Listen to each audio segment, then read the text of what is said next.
अस्सलाम वालेकुम दोस्तों, क्रिकेट से जुड़ी खबरें लेकर आपकी खिदमत में हाजिर हैं इस उम्मीद के साथ कि अल्लाह रब्बुल इज़्ज़त आप पे अपना ख़ास फजल करम रहमत नाजिल फरमाए।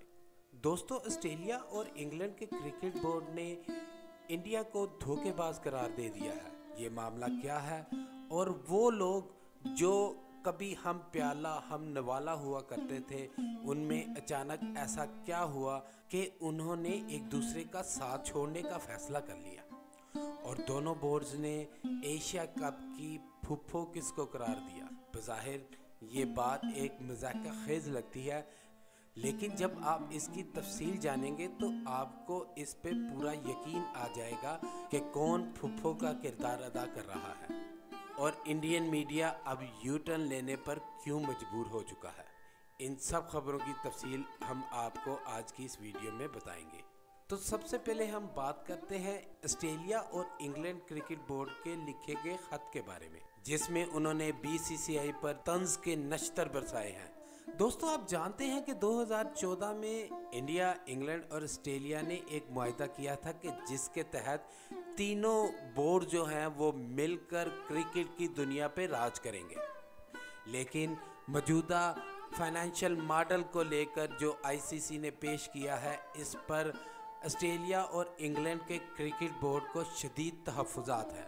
इस ख़त के मंदरजात कुछ इस तरह से हैं। हमारे प्यारे दोस्त बीसीसीआई, हम उम्मीद करते हैं कि आप खैरियत से होंगे। आपके सदर मैगजीन के कवर पर बहुत खूबसूरत लगते हैं और जब हमें आईसीसी का नया फाइनेंशियल मॉडल रिसीव हुआ तो हम बड़े दुखी दिल के साथ ये ख़त लिख रहे हैं कि जिसमें आपको 38.5% शेयर दिया जाएगा आईसीसी के टोटल रेवेन्यू का, जो वो अगले 4 साल में कमाएगा, और हमें 6.89 और ऑस्ट्रेलिया को 6.25% दिया जाएगा, जो कि ऑलमोस्ट पाकिस्तान और न्यूजीलैंड के करीब तरीन है। इसके मुताबिक हमें $40 मिलियन दिए जाएंगे एक साल के। हम आपसे माजरत चाहते हैं, मगर हमें लगता है कि आपसे कोई गलती हो गई है, क्योंकि आपको शायद याद नहीं, हमने 2014 में भाइयों की तरह मिलकर काम करने का फैसला किया था और आईसीसी की टोटल कमाई का बड़ा हिस्सा हम तीनों में डिवाइड होना था। मगर आपका ये रवैया जो आप बिग वन के चक्कर में अपना रहे हैं, ये हमें किसी सूरत काबिल कबूल नहीं। मगर हम आपको ये ज़रूर कहेंगे कि आपने रोना नहीं है, अब ये ख़त्म हो चुका है। मुस्कुराएं, क्योंकि ये वाकई ही ख़त्म हो चुका है। उनका कहना ये था कि वो जो भाइयों वाला ताल्लुक़ था और जो बिग 3 का मामला था, वो अब ख़त्म हो चुका है और इसका जो भी रद्द अमल होगा वो आने वाला वक्त बताएगा।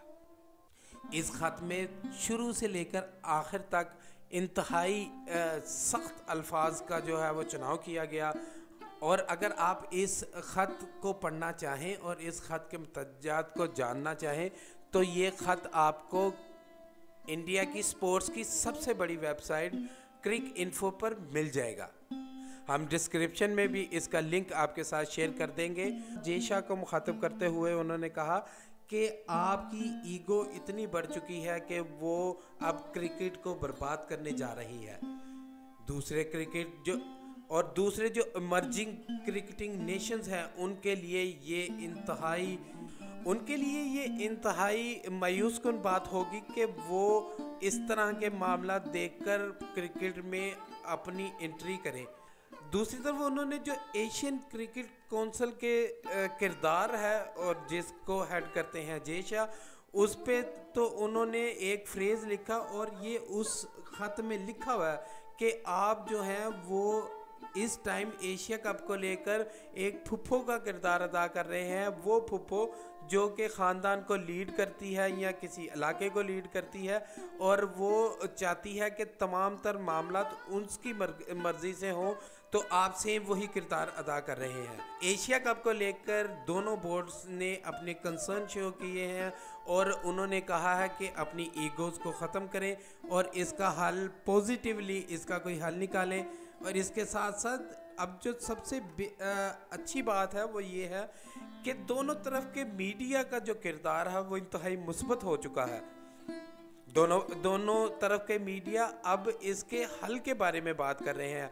इंडियन मीडिया जो कल तक ये कह रहा था कि पाकिस्तान के बगैर एशिया कप होगा, ये बीसीसीआई के सोर्सेज ने कंफर्म किया है कि एशिया कप जो है वो अब पाकिस्तान के बगैर होगा, और अगर पाकिस्तान को एशिया कप खेलना है तो वो श्रीलंका तशरीफ़ लाए और उस एशिया कप खेले।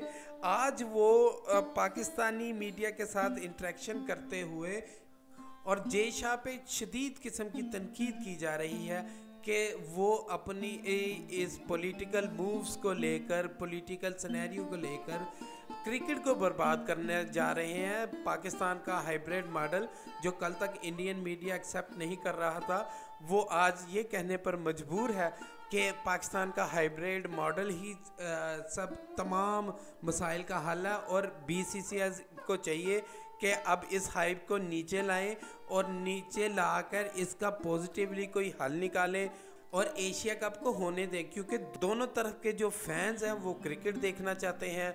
इंडिया में भी पाकिस्तान के प्लेयर उतने ही मकबूल हैं जितने पाकिस्तान में इंडिया के प्लेयर जो हैं वो मकबूल हैं।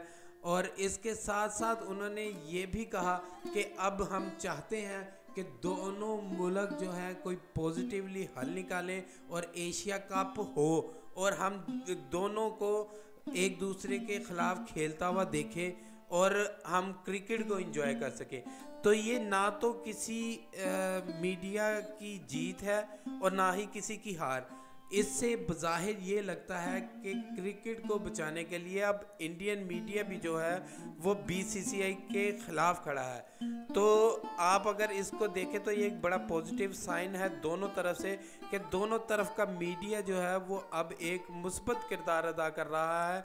अब देखना ये है कि बीसीसीआई इस पे क्या रद्द-ए-अमल देता है, क्या रिस्पॉन्स होता है बीसीसीआई का, और बीसीसीआई जो कि अगले चंद रोज़ में एसीसी की मीटिंग बुलाने जा रहे हैं जय शाह, वो इसमें क्या किरदार अदा करते हैं। आया वो अपनी ज़िद पर और अपनी पॉलिटिकल मैटर्स को लेकर, अपनी हुकूमत को लेकर अपने स्टांस पे कायम रहते हैं, और ये एशिया कप नहीं होता और या 4 मुल्क की नेशन होती है, तो जो आपकी छोटी सी एशियन क्रिकेट कौंसिल है वो भी ख़त्म होती हुई नज़र आएगी, और इसका सबसे ज़्यादा नुकसान जो है वो क्रिकेट को पहुंचेगा। और आपको एक बार और ज़हन में रखनी है कि ब्रॉडकास्टर जिसने ये तमाम पैसा खर्च करना है उसका रद्द-ए-अमल इस पे क्या हो। अगर आप एशिया कप को मुलतवी कर देते हैं या 4 मुल्क की टूर्नामेंट कराते हैं जैसे कि इंडियन मीडिया में बातें की जा रही थी, तो ब्रॉडकास्टर जो है जिन्होंने इनके राइट्स खरीदे हैं और जिन्होंने आपको पैसे देने हैं, वो इस सारे मैटर्स में उनका मौक़िफ़ अभी तक सामने नहीं आया। जब कोई भी फ़ैसला एसीसी की मीटिंग में होगा, चाहे वो हाइब्रिड मॉडल का हो, चाहे वो बाइकआउट का हो, चाहे वो 4 मुल्क की सीरीज़ का हो, इसमें सबसे मेन रोल जो होगा वो उसकी ब्रॉडकास्टर की राय पे मुनहसर करेगा। आया ब्रॉडकास्टर इस पे हामी भरेगा? तो बीसीसीआई को हमारी तरफ से ये मशवरा है बीसीसीआई को कि क्रिकेट को बचाने के लिए अपनी ईगो को थोड़ा नीचे लाएं और कोई ऐसा हल निकालें कि जो सबको काबिल कबूल हो। तो हम जय शाह से रिक्वेस्ट करते हैं कि वो एशियन क्रिकेट कौंसिल की मीटिंग जल्द से जल्द बुलाएं और इसमें कोई ऐसा हल निकालें जो सबके लिए काबिल कबूल हो। नेक्स्ट जो भी अपडेट होगी उससे हम आपको आगाह करते रहेंगे। तब तक के लिए हमें दीजिए इजाज़त। अल्लाह हाफ़िज़ नासिर।